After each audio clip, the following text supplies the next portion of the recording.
So yesterday on March 7th, the Liberal government of Canada announced yet another gun ban as expected. But, in a surprising turn of events, they didn't end up banning the SKS after all. And they also didn't ban the TM22. And this is still legal as well. So what did they actually do? And what's this about a mysterious new Phase 3 of the Buyback Program? Let's have a look.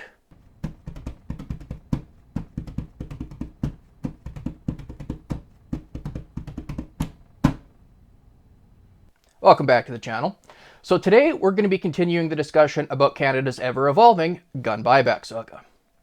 It's rarely good news on this front, and today is no different with the Liberals' recent gun ban announcement. I'm going to be making two separate videos about this announcement. In the first video here, we're going to be talking about the specifics of the ban, the amnesty, and the new confiscation plans. But in the second video, we're actually going to be breaking down the press conference itself, because I think the new Associate Minister of Public Safety, Rachel Brendayan, had some very telling things to say during her speech.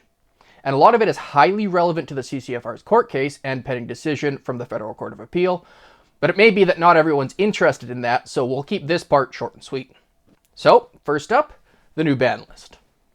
The night before the press conference, I put out a prediction on X and YouTube as to what I thought we should expect to see banned. I mean, I fully expected them to just straight up swing for the fences here, because I thought that made the most sense. This was going to be Trudeau's last big announcement as Prime Minister since the leadership race concludes tomorrow on March 9th, so we'll have a new leader of the Liberal Party and, therefore, a new Prime Minister. So he could do basically anything he wanted here, and any negative public opinion couldn't really stop him from doing it because he's not really going to be around to answer for it anymore. And I also thought that this would account for the fact that there were rumors that the ban was coming last week. Postponing from a week doesn't really accomplish much of anything on its own, at least not in any practical sense, but if they wanted to put out a final comprehensive ban on all sorts of firearms, parts, magazines, and whatever else, that could have explained the delay. One final ego stroke for Trudeau before he rode off into the sunset, so to speak. But the reality was actually something of the opposite.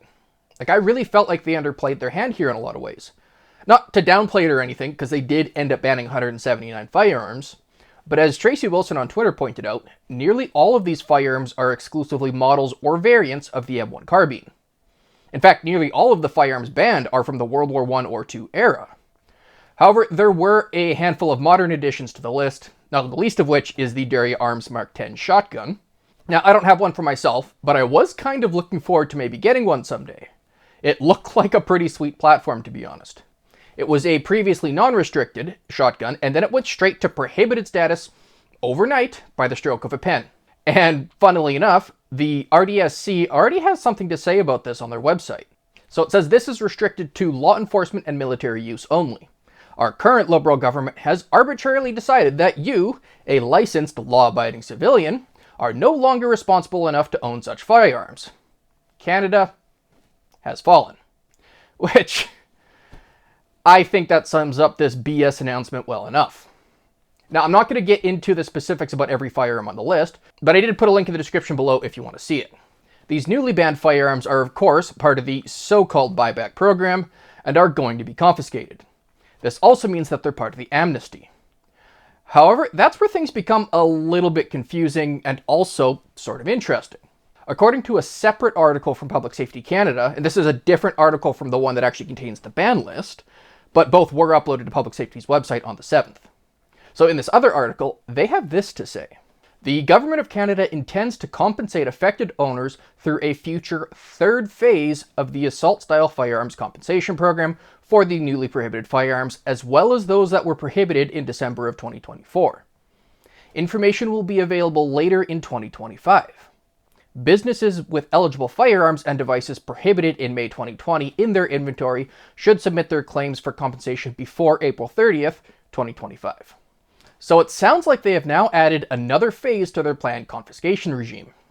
As it stands now, Phase 1 claims to have technically started in November of last year, and it is currently ongoing. Phase 1 is the business and retailer portion of the confiscation program. Phase 2 was always supposed to be the entirety of the confiscation program for us individuals. And up until now, Phase 2 has had an amnesty deadline of October 30th, 2025. However, it looks like they intend to make things more complicated for us yet again, because of course they are. And it sounds like they intend for the firearms ban in the 2020 OIC to still have that initial deadline in October of 2025, and then completely separate from that, the firearms banned in December and then yesterday in March are part of what appears to be a newly formulated Phase 3, which has a separate amnesty deadline on March 1st, 2026. And it's either that, or maybe they are modifying what they plan to do with Phase 2, and Phase 3 is still the deadline for all of our personally owned firearms. Because honestly, I'm not actually all that sure, because this article really isn't that specific. The Gazette hasn't been updated yet, so I can't actually see the Order in Councils themselves to be able to read the legal specifics and figure out the truth regarding these amnesty changes, but that appears to be the case based on the information in this article from Public Safety Canada. So it sounds like Phase 2 is still for the first ban from 2020, and that still appears to be until October 30th, whereas Phase 3 is for the more recent pair of ban list, and its amnesty extends to March 1st, 2026. I'm not exactly sure the benefits of them splitting it up this way, like maybe it's for economic or financial reasons, as they're beginning to realize just how expensive this is going to be, so they need to, spread it out over multiple years to soften the blow. Like, who knows? And then there's magazines. There were no new magazine announcements or restrictions made yesterday, but they did say that there would be some in the coming weeks, which aligns with what we already know they were pointing to from last December. As far as what to expect for that, again, who knows? Like, they could do almost anything they want. You can expect pin mags like these to go by the wayside, like, for sure. And I would imagine that most detachable box magazines would also be banned, so things like these crimped magazines here. In the past, the Liberals have said that they want to limit all magazines so that they can never be capable of holding more than their legal limit. And as a result of the public outrage, they actually had to walk that back to say only 2 detachable magazines. But even if they do just that, that's still a pretty huge problem. Because if they do it just the way they've said it, that won't just be limited to semi-automatic firearms. Like, there are plenty of bolt-action rifles out there with 10-round magazines. And this is especially common for high-level competitive sport shooting rifles. And this wouldn't also necessarily just be limited to even centerfire rifles only if they wanted it to be. Like, there's no reason they couldn't set capacity limitations on rimfires as well. At least there's no reason they couldn't do these things given the fact that they're already ignoring the statutory limitations of their OIC powers anyway, but we'll talk more about that in upcoming videos. As far as how they would go about doing that, it actually wouldn't be particularly complicated. These are the current magazine limitation regulations. There's actually quite a lot to look at here, so if you haven't ever read this, maybe you should actually pause it and read it because it's kind of interesting. But this is the Cliff Notes version. In Section 1A, it says semi-automatic rifles and shotguns have their magazines limited to 5 rounds. And in 1B, it says semi-automatic handgun magazines are limited to 10 rounds.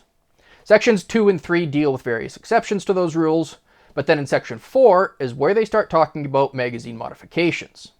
And in Section 4, it says that normal magazines can be altered or remanufactured such that they are no longer capable of holding more than 5 or 10 rounds, provided that the modification cannot be easily removed and that the magazine cannot be easily further altered. And then in Section 5, they describe all of the various lawful alterations and modifications that one can make to magazines based on these rules. They can very easily OIC the regulations in this sections to add or remove things from this list. For example, if they want to get rid of pinned magazines, all they have to do is remove the word pin from subsections B and C. That's it. It really is that simple.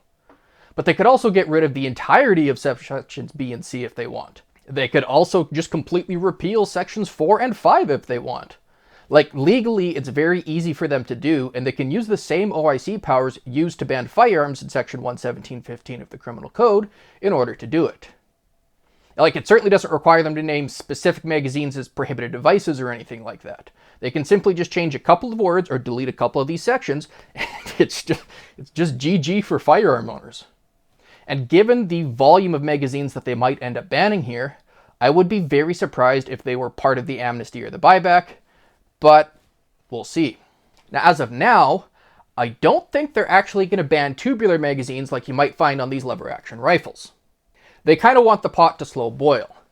And being that it's rather clear to everyone who is paying attention that these bans are done solely for political purposes, if they go after these kinds of firearms and these kinds of magazines this time around, that would probably hurt them in an upcoming election more than it would help. Plus, if they don't go after these now, it leaves them with more stuff to ban in future elections. And honestly, I can't wait for this to be the next poster child of high-capacity, rapid-fire, military-grade assault weapons in Canada. So, that's about the gist of it. They did touch base on a few other things, such as bringing in other parts of C-21's yellow flag laws and reminding everyone that this is about their safety and about protecting women from abuse and domestic violence, in addition to the normal fear-mongering that they do at these press conferences. And Rachel Brandian also said a whole bunch of nonsense about how their gun control efforts are actually working and how they are legitimately seeing reductions in gun violence in many of the urban centers in Canada, which is honestly pretty laughable.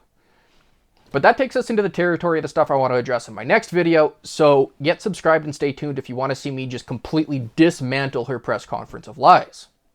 So, I know it's hard to stay positive when the government is coming after us relentlessly, but this ban could certainly have been much worse. And it's also worth remembering that none of the remaining firearms are ever safe so long as the Liberals remain in power.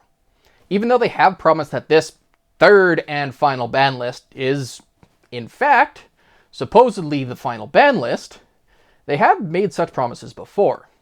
And they can arbitrarily ban more firearms at basically any time until we get a legal remedy handed down from the Federal Court of Appeal. The SKS may be safe for now, but if the Liberals wanted to, they could still make the SKS illegal. Or at least some configurations of it illegal, depending on how they want to word their new magazine restrictions whenever those come out. And in case anyone's thinking that they're actually on board with this confiscation program for some reason, let me leave you with this food for thought. As it stands right now, it appears that even though Phase 1 has been going for months, and even though nearly 7,500 firearms have already been confiscated from businesses, it sounds like nobody's been paid yet. 7,500 firearms confiscated and destroyed in months, and businesses still have not even a dime to show for it. All that being said, I'd like to thank you all for watching, and we'll see you in the next video.